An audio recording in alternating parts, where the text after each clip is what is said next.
une bonne banane noire, une semelle, des gâteaux industriels, du saucisson plein de nitrates. Mon Dieu, mais mon cœur balance. Alors après avoir parlé des aliments qu'il faut manger pendant la grossesse, on va évoquer ceux qu'il faut surtout pas manger, ou en tout cas qui sont déconseillés. Anna, bonjour Anne-Laure. Bonjour. Vous êtes enceinte de 6 mois, donc j'imagine que vous avez reçu plein de directives sur la question.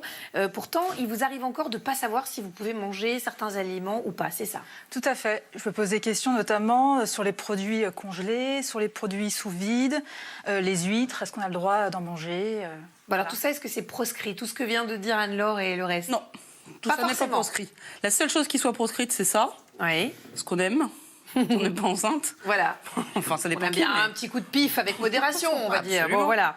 Bon, Donc l'alcool, c'est tolérance Oui. 0. Mais j'imagine qu'il y a quand même des aliments qui doivent être, en tout cas, moins mangés que d'habitude. On va les lister. Exactement. Alors, les aliments déconseillés, vous allez avoir apparaître une petite infographie. Une petite infographie, ça c'est le terme technique. Voilà. Donc, vous avez... Alors, moi, je déconseille. Ça, c'est mon conseil, mais après, vous faites ce que vous voulez. Tout ce qui est aliments industriels, vous savez, avec plein de conservateurs, plein de choses... Les biscuits apéro et tout plein ça. d'huile de palme, etc. Moi, je suis pas fan.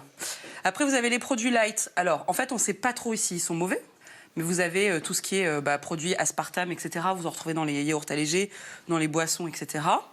Méfiez-vous aussi, alors ça, c'est des aliments qui sont, vous savez, à base de soja. Vous avez les yaourts, le lait, etc. Pourquoi le soja? Parce qu'il y a des phytoestrogènes. C'est une sorte d'œstrogène et qui peut interférer avec ouais, exactement, qui peut interférer avec le système hormonal du bébé. Carrément. Donc juste 1-2 fois par jour. Mais pas plus, quoi. Alors là, on a vu aussi les phytos, j'ai oublié. Oui, alors ça, c'est un peu des aliments pour vieux. Hein, mais moi, je suis vieille, vous savez. Hein. Moi, je suis un vieux truc. Hein. Bah oui, moi, je fais attention à mon cholestérol, ça y donc est. Vous prenez J'ai de l'arthrose, tout. Bon, donc, il ne faut pas prendre de margarine. Non, quoi. parce que ça, les phytostérols, on n'aime pas trop ça. D'accord, ok. Donc, on évite. Le soja, on l'a dit. Et il y a aussi des maladies qu'on peut attraper avec la nourriture. Donc là, il faut vraiment faire attention. Là, il faut faire gaffe. Parce qu'il y a effectivement, vous avez la toxoplasmose, pardon, et la listériose. Vous êtes immunisé, vous, du coup? Non, je ne suis pas immunisée contre la toxoplasmose. Pas de bol. Ouais, pas de chance. Donc alors là, qu'est-ce qu'on fait pour éviter la toxoplasmose? Alors, on rince bien les fruits et les légumes. Il faut être un petit peu vigilant à ça. Vous faites le ménage une fois de temps en temps dans votre cuisine, sans devenir maniaque, mais enfin, vous nettoyez votre plan de travail, etc. Vous lavez votre frigidaire aussi.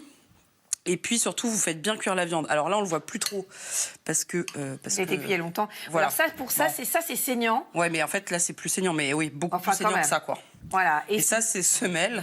Donc ça, c'est vraiment dégueu. Et ça, il faut le manger comme ça. Si je peux me permettre, c'est quand même mieux de ne pas faire brunir la viande à ce point-là, surtout quand on est enceinte. Non, voilà, on cuit à basse température le plus possible. Exactement. Et là, pour éviter la listériose, qu'est-ce qu'on fait?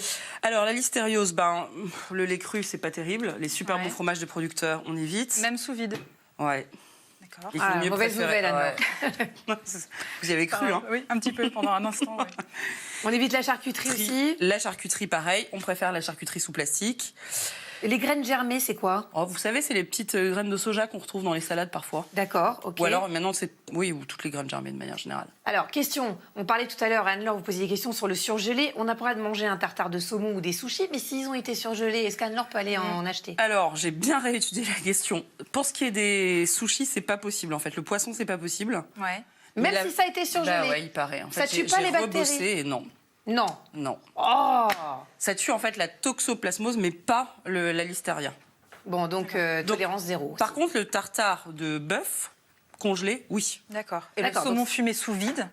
Moi, je dirais quand même un peu oui. D'accord. Mais c'est Anna, voilà. Ouais, c'est pas les recommandations officielles. Non. Et les fruits de mer? Pas d'huîtres? Pas d'huîtres, pas cru en fait. Un bon bulot? Cuit, pas de problème. Voilà, un bon bulot mayonnaise.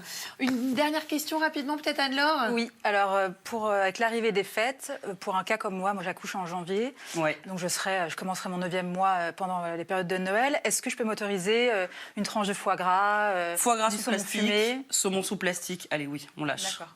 Allez, en revanche, pas de coupe de champagne. Ah, elle est comme ça, l'intolérance 0. Merci beaucoup Anne-Laure, vous nous tenez au courant évidemment pour la suite de votre grossesse.